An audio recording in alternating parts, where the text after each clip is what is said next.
सक्का भाऊ पक्का वैरी हा 2008 चा पीतांबर काळे दिग्दर्शित मराठी कौटुंबिक नाटक चित्रपट आहे। या चित्रपटामध्ये अशोक सराफ, मिलिंद गवळी आणि प्रतीक्षा लोणकर मुख्य भूमिकेत आहेत। गावातील अफवांमुळे तुटलेल्या दोन भावांबद्दल हा चित्रपट ग्रामीण समुदायातील बंधुता, संघर्ष आणि गप्पांचा परिणाम या विषयांवर प्रकाश टाकतो। हा चित्रपट दोन प्रेमळ भावांची कथा सांगतो, ज्यांचे नाते त्यांच्या गावातील लोकांकडून पसरवल्या जाणाऱ्या अफवा आणि गप्पांमुळे ताणले जाते।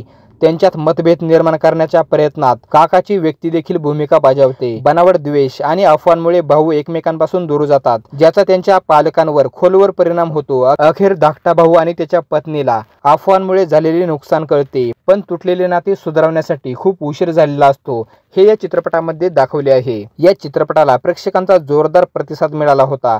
महाराष्ट्रातील अनेक घरांच्या वास्तवाचे प्रतिनिधित्व करणाऱ्या या कथेमुळे प्रेक्षक त्यांच्याशी जोडले गेले।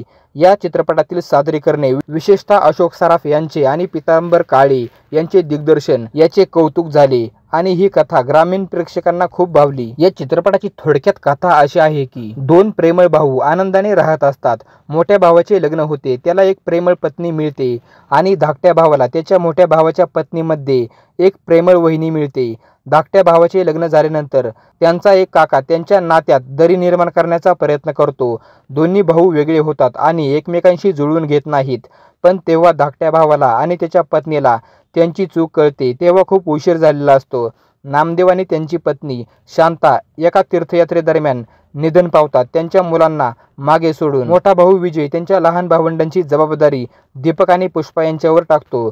लहान वयातच तो त्यांच्या भावंडांना चांगले जीवन देण्यासाठी शिक्षण सोडून देतो आणि शेतात काम करू लागतो। तो सुमनवर प्रेम करतो, पण लग्न करण्यास कचरतो, पण त्याने ठरवले आहे की तो तिच्याशिवाय दुसऱ्या कोणाशीही लग्न करणार नाही। विजयचे काका आणि मामा त्यांच्या मुलीच्या लग्नाचा प्रस्ताव घेऊन येतात, पण विजय नंतर तो नाकारतो आणि सुमनशी लग्न करण्याचा निर्णय घेतो, या अटीवर की ती दीपक आणि पुष्पा यांची मुलांप्रमाणे काळजी घेईल आणि त्यांना मुले होणार नाहीत असे वचन देतो। सुमन स्वइच्छेने ते स्वीकारते आणि त्यांच्या कुटुंबात प्रवेश करते आणि दीपक आणि पुष्पाची काळजी घेते। आईला त्यांचा हेवा वाटतो आणि ती त्यांचे कुटुंब तोडण्याचा निर्णय घेते।